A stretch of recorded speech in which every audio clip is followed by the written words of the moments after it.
All right, get up and dance now. This is dance music. Is that dance? Let's hear it. You want me to turn it up? Yeah.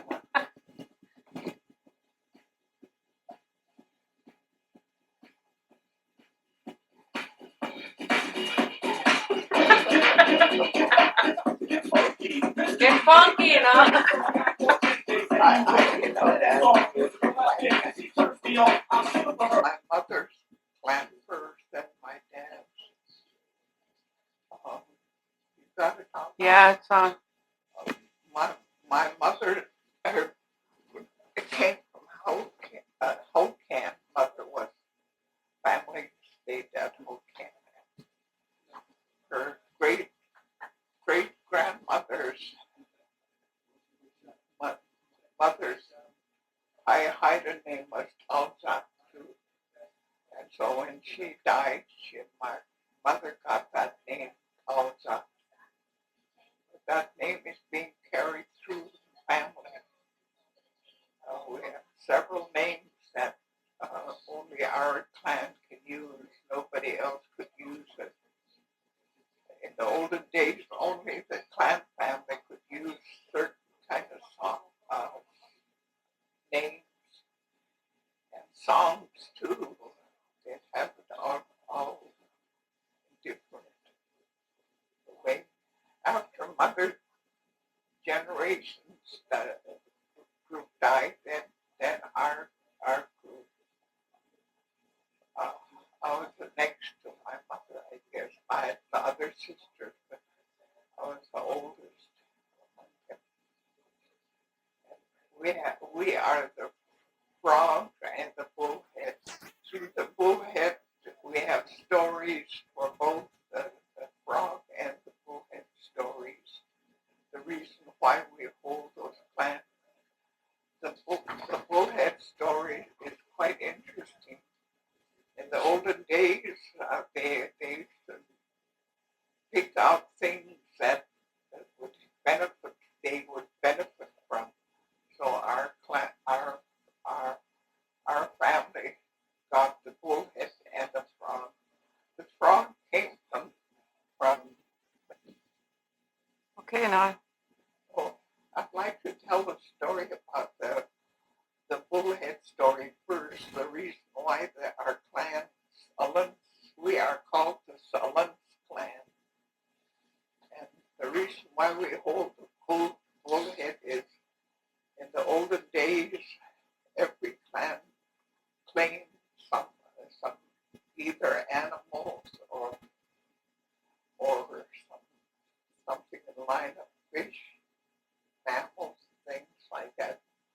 And ours was a bullhead. The bullhead story goes about in the olden days, they used to say when there's steam coming out of the water early in the fall, you could see that winter setting, you could see the steams all over the bay. And the Haidas used to say, "Call Chanawita." They'd say, "Call Chanawita." It means the bullheads are starting their fire, building the fire, so all the fish from the water that are going to be in the water all winter will not freeze, will not be cold. That was their belief. They used to say that's the reason why you'd see all the base it looked like it's smoking, but it's steam that would come from the water. That is the reason why we hold that bullhead.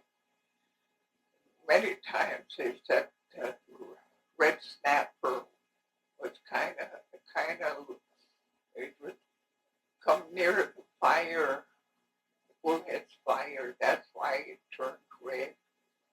It wouldn't move out of the way. It was too cold. And then they said the halibut was lazy and it would just move when it had to. So one side is burned and one side is white. That was the story they used to tell years ago. And all the other kind of fish had a lot of stories about it. But that is the reason why we have the bullhead. is quite long. That story is about a young man that used to like to gamble. He'd gamble.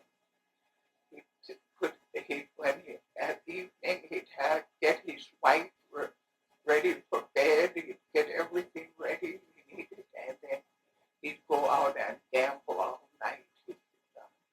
And the mother-in-law was so mad about it, she would make a smart remark. She said, someday my son-in-law is going to build me the biggest house there is, and we are going to call it the big house. And the son-in-law would just look at his mother-in-law and look away. Every day when he had time to eat lunch, she would make a smart remark to him. And he thought to himself, someday I am going to get her rich. I will give her everything she wants.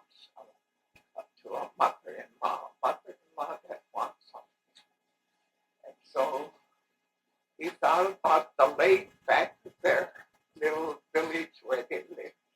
There was a big lake, there was a lot of frogs. And an animal lived in that lake, they said, and he went up and he killed the animal after he took the coat off the animal and he put it on, and every day he'd catch something for his mother-in-law. And the mother-in-law in the morning when she'd get up, she'd say, maybe my son-in-law will bring me halibut today. And sure enough, early in the morning, the raven cried. They'd go look out and hear that they would find a halibut. But they didn't know it was the son-in-law that was doing that. Every day there was something else, and her home got so full of food. And this is where the lake, the frog people lived in that lake that told the story about that strong man. He was a son-in-law of the women that wanted so many things. That is the reason why we hold the frog. The frog food really comes from Sitka, because they said one of our grandmother was adopted up there, and they gave her a name and lived up there for many years, and that is how the descendants started from. But then they were the Sculpin people. That's what we are. Our clan is the Sculpin. That's all I. That's all? That's all I. That's all I have to say about that.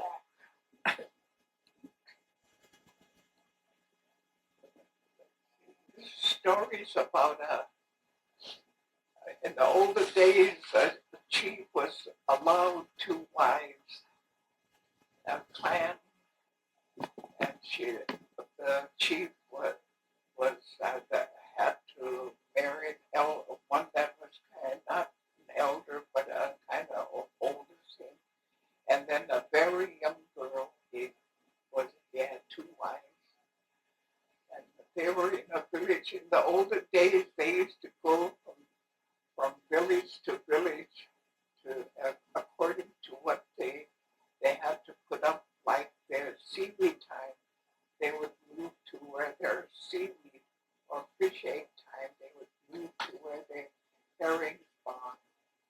When they're ready to dry fish, they'd go where their creek has the fish they want, like dog salmon, cohos, and humpies, all the different kind of fish.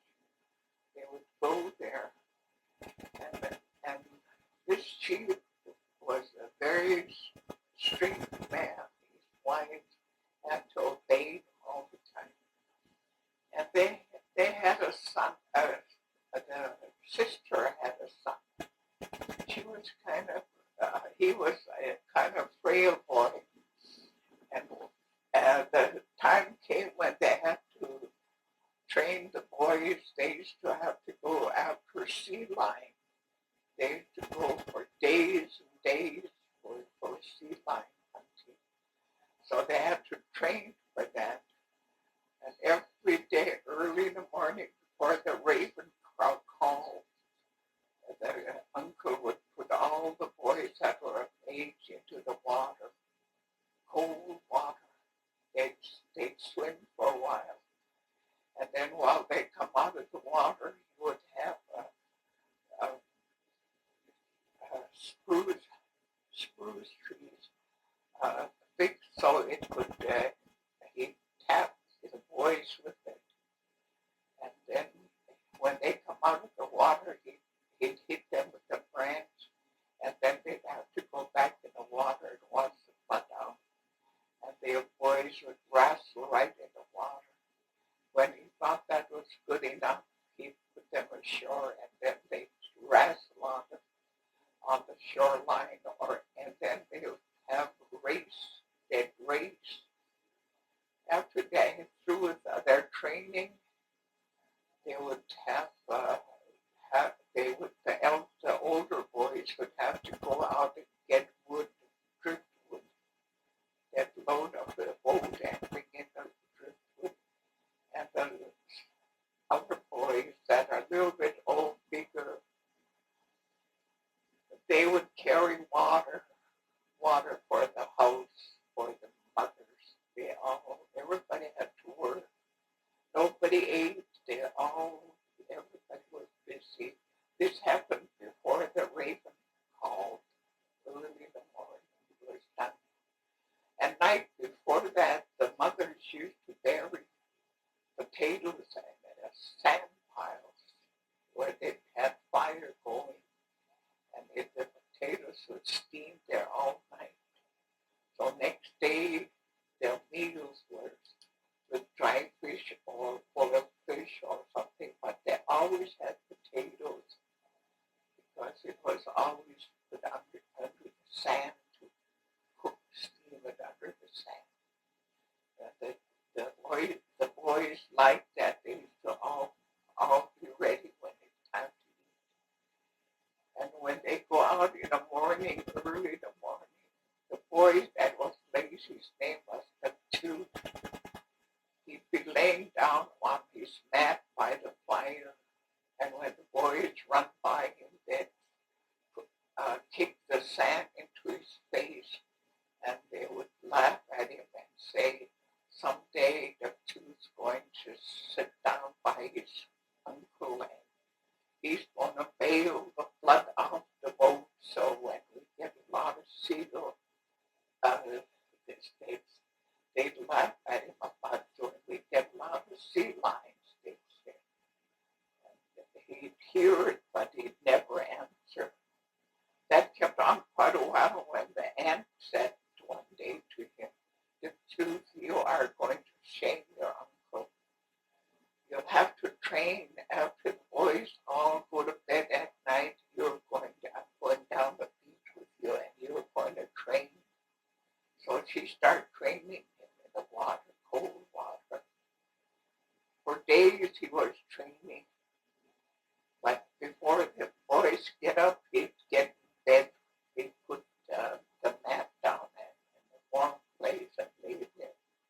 And the boys thought he slept there all night, and they'd laugh at him. But this kept on for quite a while. One day he went down. It was kind of a moon. The moon was out. He went down. He waited a while, and when he was coming, after he trained a while, he came ashore, and coming towards him, he saw a man coming towards him. Short, little, strong-looking man. And he thought to himself, now they found out what I'm doing now. They're going to spoil it. They'll know that I've been training him. Before he could say anything, that man grabbed him by the shoulder, both wrestled with him, just threw him right down. That man said, you're not ready yet. So he said, you train some more. So he trained again. He trained and trained. Finally, another day, that Shane man came again and started wrestling with him. And then man said, now you're ready, you're strong, you can do it now. And he told him, tomorrow, right alongside of the house, there's 3 trees, they're young trees. You go up there and pull them out by the roots, but put them all back where it was. Put them all back so they won't know that you pulled them out. Then you go to bed when your uncle thinks it's ready to, when they're ready to travel, he will say he's going to try to pull a tree out. If he can pull it out, then we are ready. That's what he said. His uncle said so.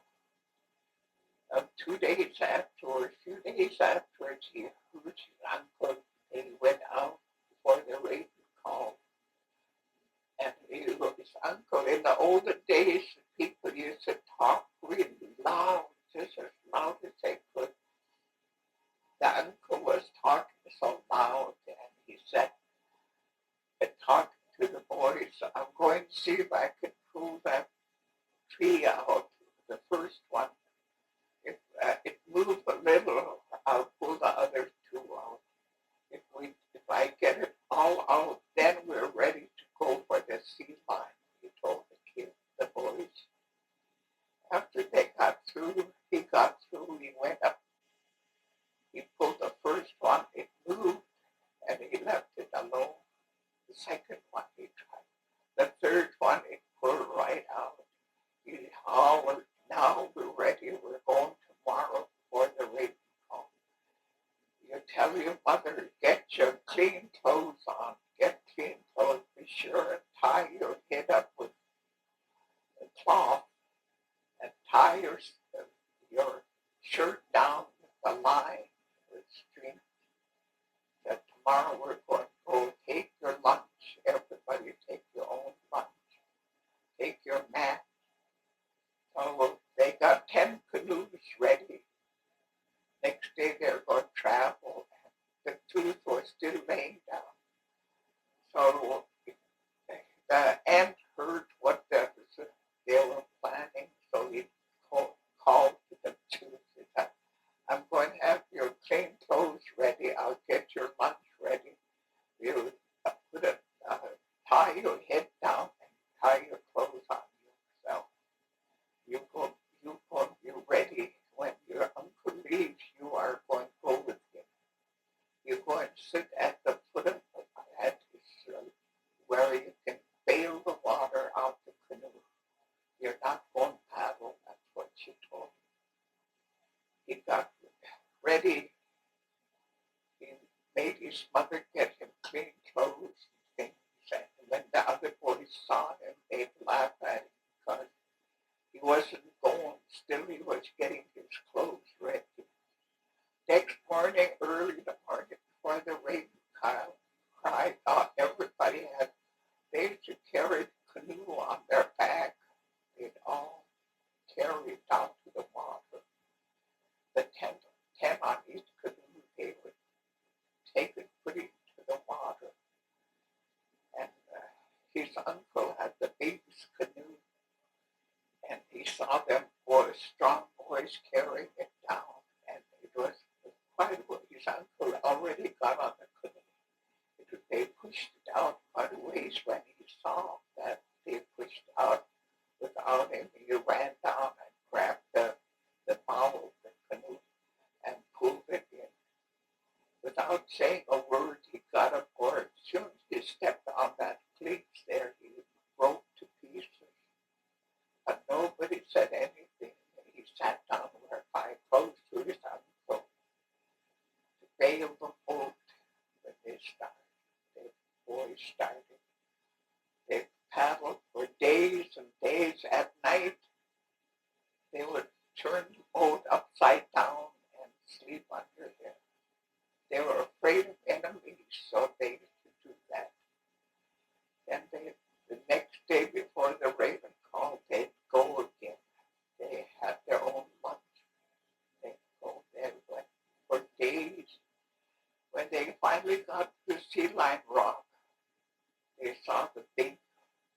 cow sitting way up there, the boss of that sea lion.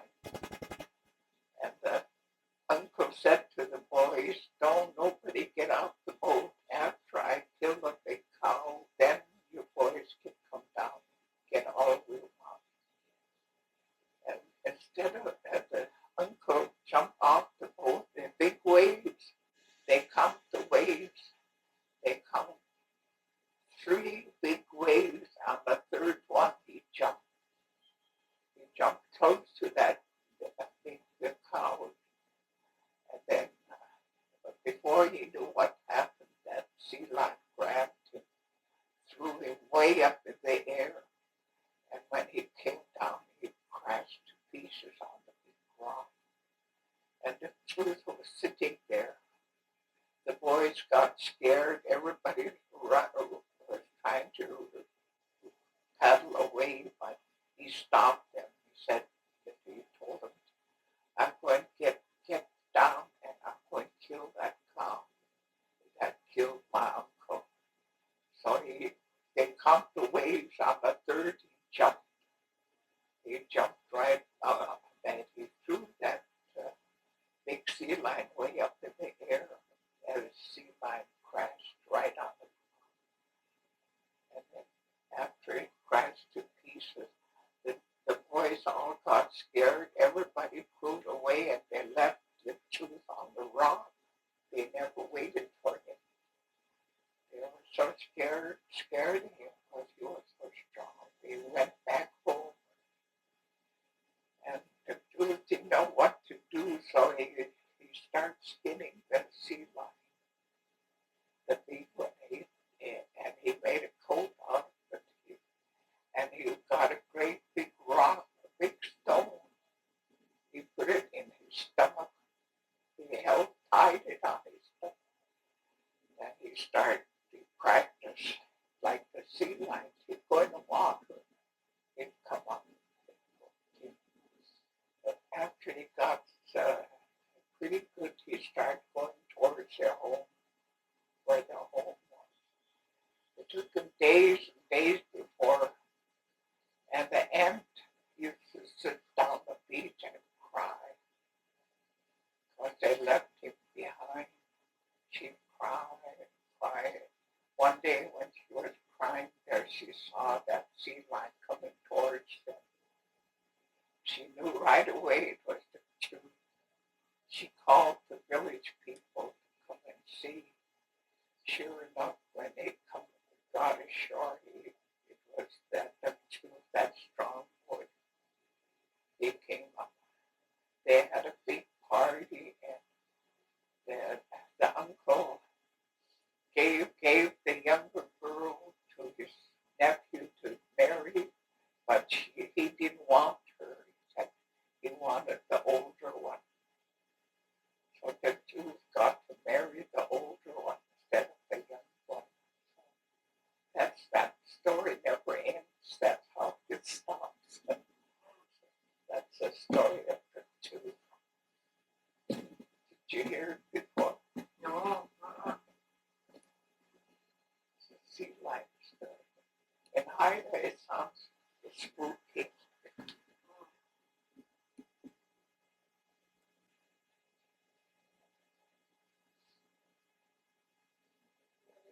Alberta said her little boy, Jack loved that story. She heard about that Haidas and Tsimshian. She used to fight all the time. One night they were sitting at home and Jack was sitting by the watching TV and about Indian Haidas and Tsimshian. He turned to his mother and he said, "Mom, we won, didn't we?" He turned to behind and she said, "The house was full of six, yes." We won, didn't we?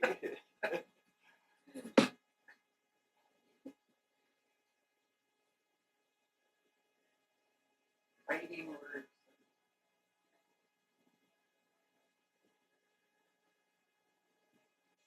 What was that story, Nan? Do you remember it? Which one? The one about the Tsimshian Haida. Yeah, gee, that's, if you ever go to, at Line Point, there's a canoe there that it shows where the Haidas went over.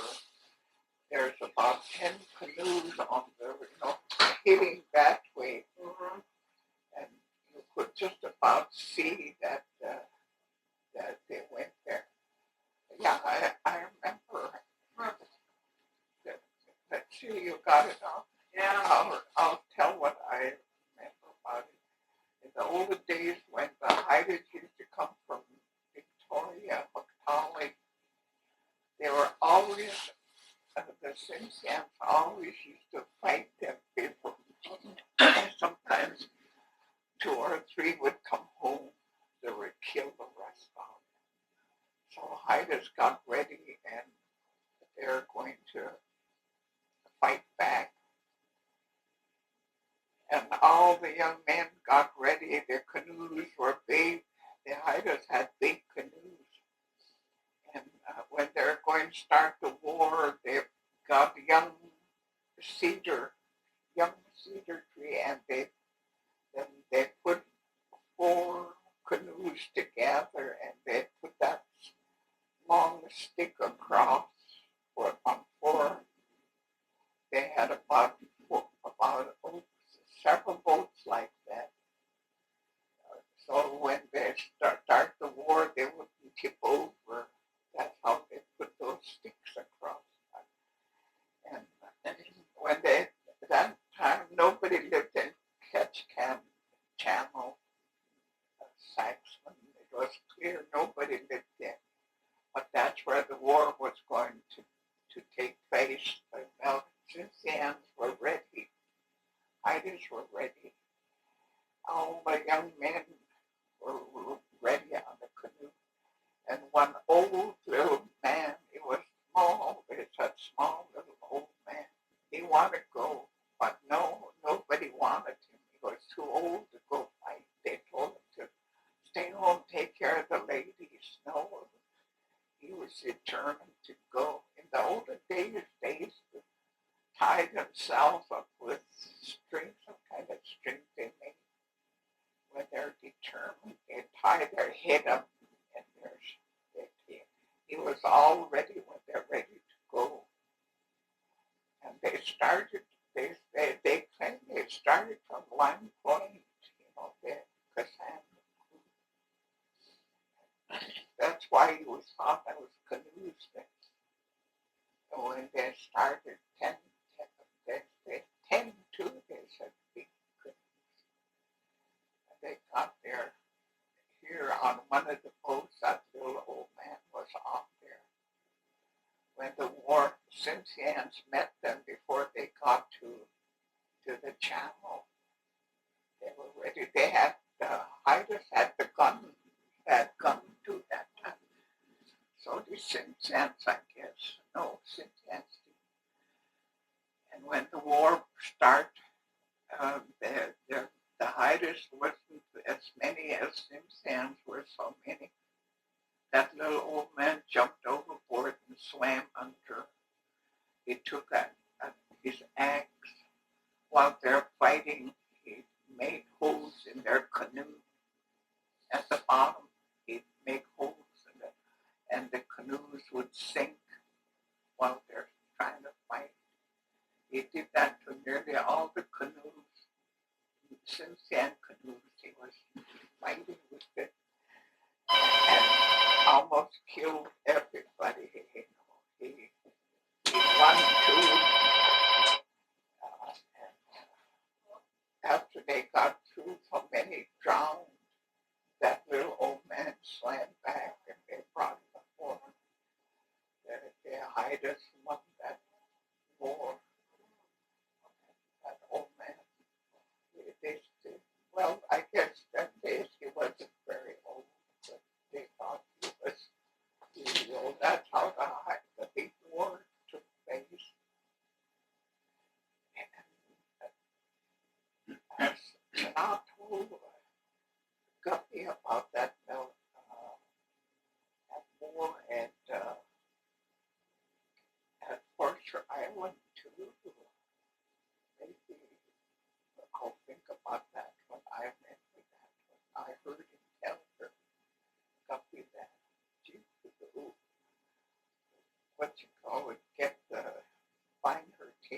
she lost. I don't think so, not. It's there. Next time we'll talk about that.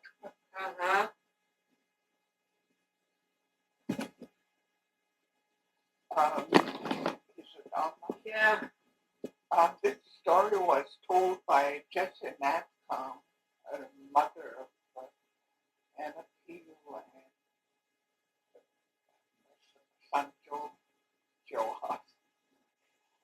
I'll read it in Haida, her story, some parts of it, and then I'll keep telling it in English. In Haida, it said, Awas Agui Unajata Kilos Kunelan Kilta Ngedam Kin Wagron Kin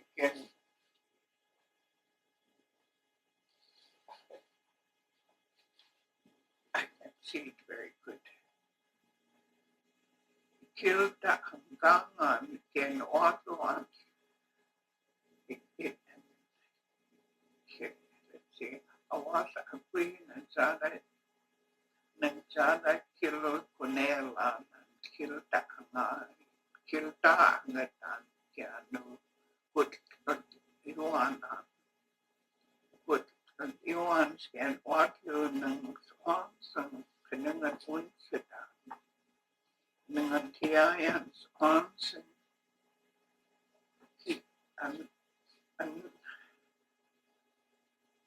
Winsita Pumpkin and Bula and Ganga Watu Secret Latin slash Kunyan Comfortable Comfort in Bula and Ganga Pumpkin King and Ganga head code to Anaway Latin hang on. What would I take on Krita? Can last king scan or Kulta Mascareland? What would Amri want? I love this last king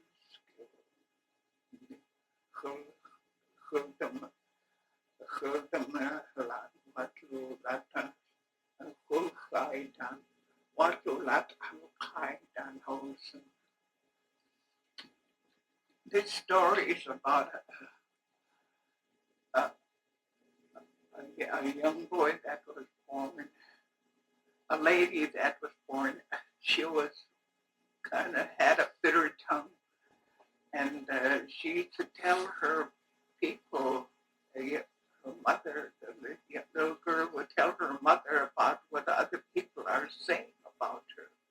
She talked so much, they fight, they start, clans began to fight, they fought each other among each other, and they killed one person. This person knew who he was, and he didn't know what to do. He didn't like when he went to another world. He didn't like that. He never agreed with anybody until the people made a big fire and they burned his body and it turned to ashes. Then he realized he was a human being again, that he was going to come back to the earth. And he tried his best to be happy, but he was never happy. When they took him to the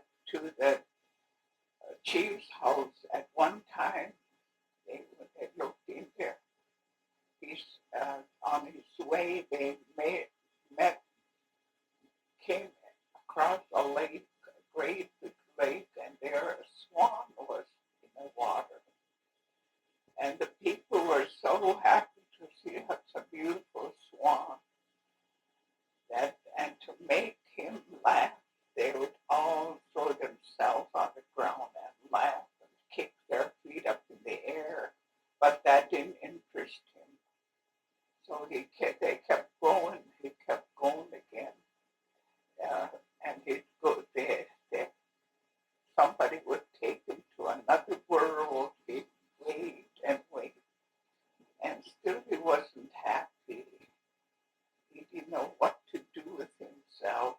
see things that were beautiful, but still you didn't want to stay there. That is the reincarnation of the story of this young boy that Naanaa tells about how he lived. And it came so that one day he came to a place at the end of a road. There was one old lady sitting there. She had a blanket over her head and sitting there. And he said, come here to me. Come to me, Guna. He said, come to me. I want to tell you why you are so unhappy and why I am sitting like this. And she said, long time ago, I started a war. I started telling lies to my mother about different clans that they were saying things about my uncle. And then that brought on big war. They killed each other. Everybody died. He said, that's why I am punished today. I am half rock. I am half old lady. Part of my body, bottom is rock, and the top is human. I'll sit like this forever and ever. And he called him Guna. You walk to the end of this road, and you're going to see trees, a lot of trees coming out of the ground. You'll see the trees, and then don't get scared. I'm going to give you a blanket. He said, you put it around your body, cover your head up from head to toe with it. When you see all the trees on the ground, you're going there. It's a long jump you're going to. Don't get scared. But when you get there, be sure and cover your face up good body with the blanket. Then jump. When he got to that place, he put that blanket around himself and he got ready to jump. And when he looked down, he saw all the trees all around. But he made up his mind he was going to jump. He didn't like where he was at. When he jumped, he heard somebody say, give me the knife, give me the knife, pass me the knife. Oh, they're going to kill me again. That's what he thought. He thought to himself, they're going to kill me again. I wonder why they want to kill me when the war is over.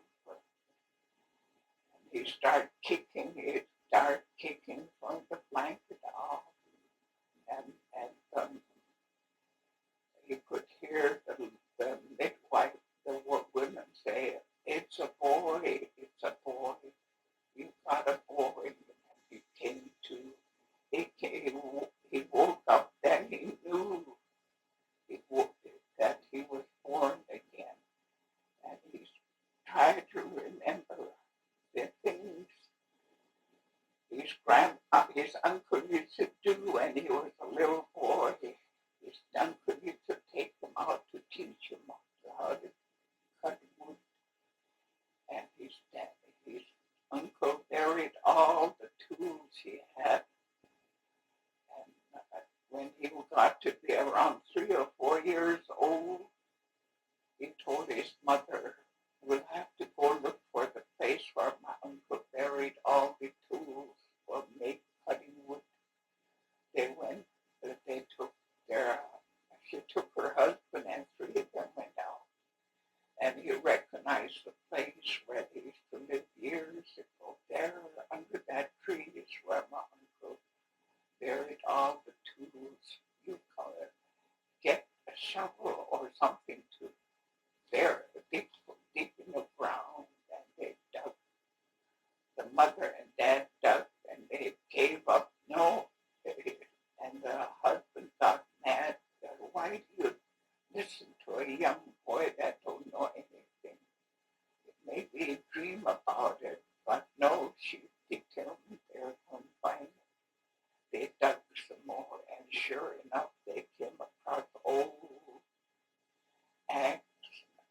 old hammer, what they used to work with was there. And he said, this is when my uncle and I were here getting all these trees for you folks. Now you don't want to listen to me. He said, I come back. I come back as a person now. I'm back again. And that is the reason why our people believe in reincarnation. And the blanket there that he was put around his body was called, when a baby is born, there's an afterbirth around a baby, just like a blanket. And it looked like when a baby is born, you could see it look like it's holding a blanket. But when it's the afterbirth, when you open it, you could see it look like a blanket come off. That is the reason why the Haidas believe there is a reincarnation, because this little boy proved that there was. And the tree, when he jumped is when he was going to be born. His mother was going to be born. That's why the Haidas believe that reincarnation. I think that's the end of that story. That's done by Naanaa.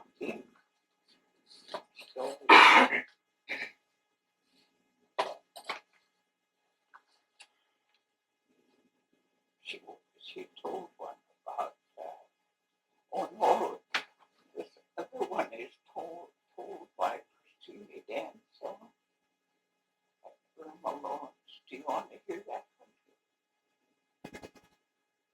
I think it's in Haida, but I'll tell it in English. I know that story.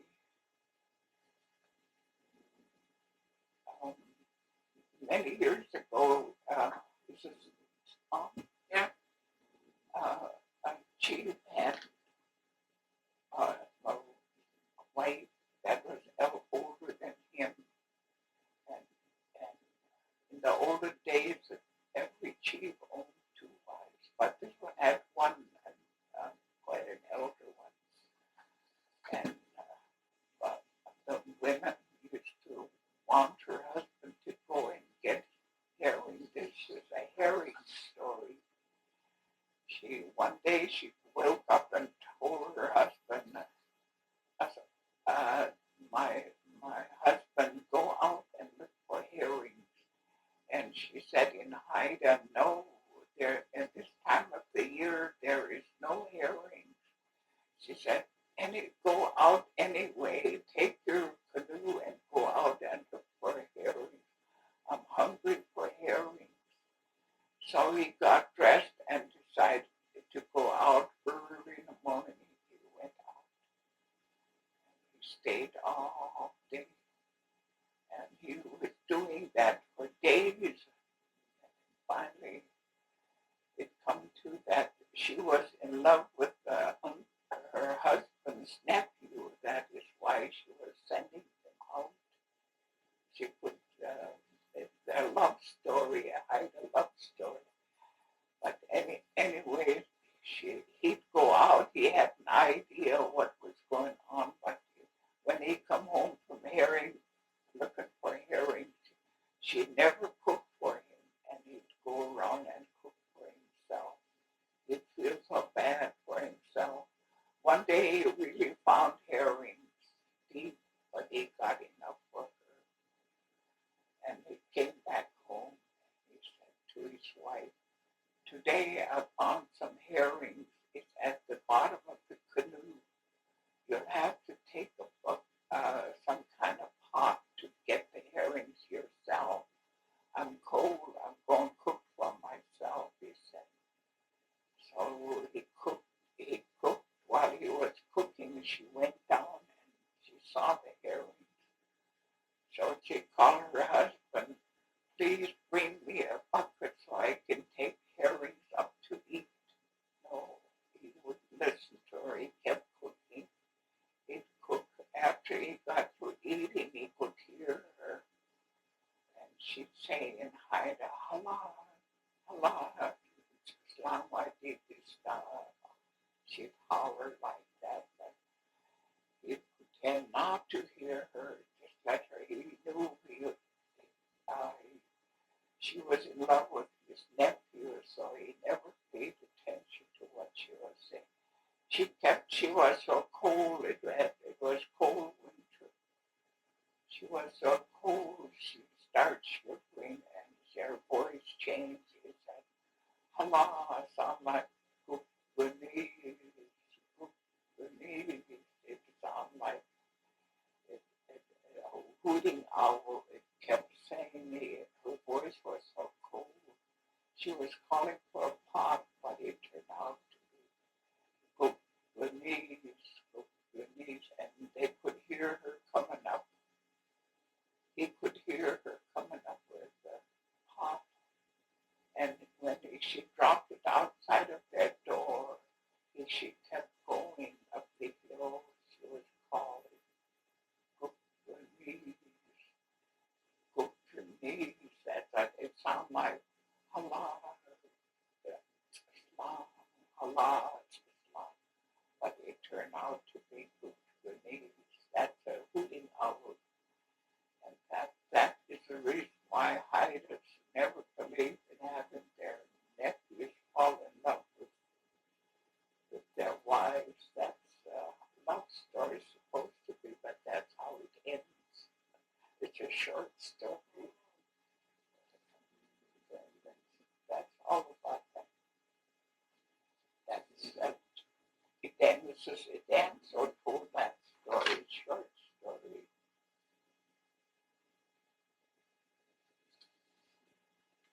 She told one about a killer whale too. Shall we put that down too?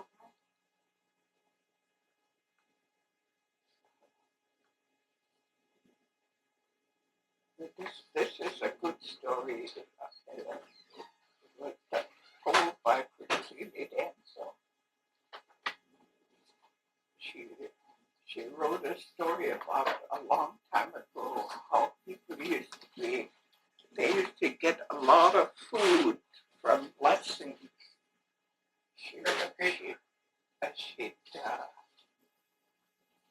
They'd always look for things that, that would give them a blessing. Well, at the time, they didn't know it was blessing, but in Haida used to believe when they are given food, somebody in heaven or somebody in the air is taking care of them. That's how they used to think about it. One day a chief, not a chief, he was Salmons that held futures. He could see somebody coming to their village, big village. He would say, he'd come out on the beach and holler to before we know it, somebody is going to bring us food. I can't see the food, but I know it's food that's going to keep us alive. They're going to bring many food, a lot of food. You women be ready. Keep your dishes clean. Keep yourself clean. Keep everything clean. Because we are going to be blessed. We are going to get some skanga. It means in the air, something's going to come and give us food. But be ready. Be always ready.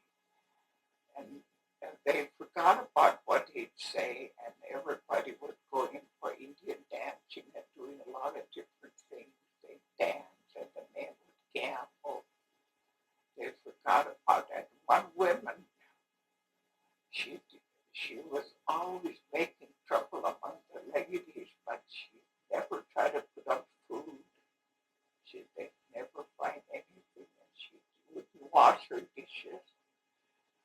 One day, that shaman come out again. He said, "It's coming near. It's coming near. Everybody, all you women, keep your home clean. Keep yourself clean." keep your dishes clean. Keep smiling. Keep be kind. Just be kind. He'd say that, and he'd go home and never come back again. And one day, early in the morning, before the raven called, he woke the town people up. Today is the day we're going to get food from the air. Tsimshian means the air, the atmosphere. We're getting food today. Everybody be ready. And before, when he looked out, they saw the canoe coming towards them. And they could see it looked like it was their paddles. They were coming towards them. And he hollered for everybody to be ready. Get your big things ready. You are going to go down and get food. Be ready. And the town people were so excited. Nobody thought of anything. They all ran down the beach to meet that. When it landed, it was a great big boat, just full of everything. And the women were all, they tell them to grab what you can for yourself and go home with it. Everybody would take clean dishes out, take all your clean things out, take it down and help get what you need. And they all would go down. Everybody was getting. Except this lady, she was lazy. She's like me, I guess. She didn't want to wash dishes. Her dishes were dirty and she didn't know what to grab to go down and get food. By the time she ran to the creek to wash her dishes, everybody was getting their food up and she didn't get a thing. She could, when her pots got clean to go get food, that thing disappeared. When it disappeared here, it was a whale, a great big whale coming leaving them. And that was the one that gave them blessing. They were starving there, towards springtime, people used to starve.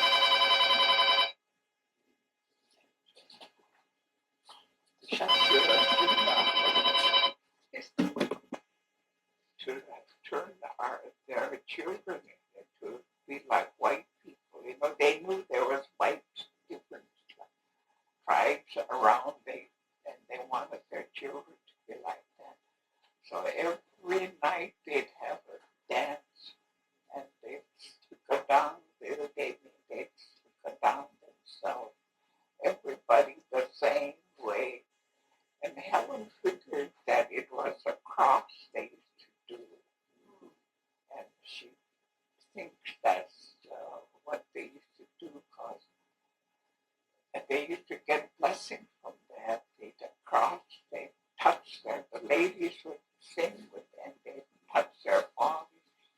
So their children would get, they'll learn the white people way. They didn't say white people, but another people that we want to be like, we want our children to be better, and they'd all dance to that. So they'd have a special day for that. And it seemed like it used to come true the way they'd say it.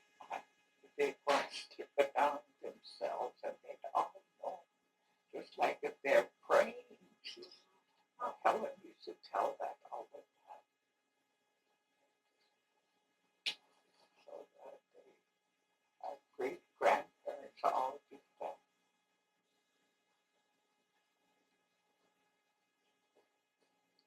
Hope one of these days we'll put the words in for the kids too.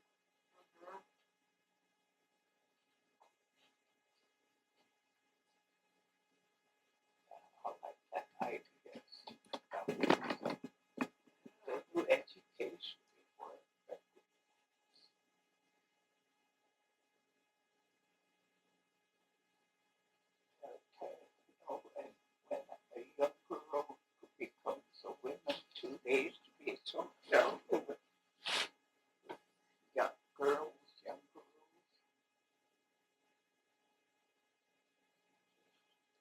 Sometimes I'll think about it, the parents in the older days used to believe in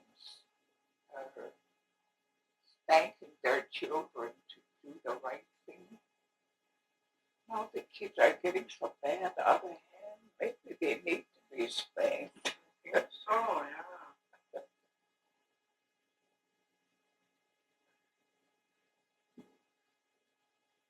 Something you can't do with kids.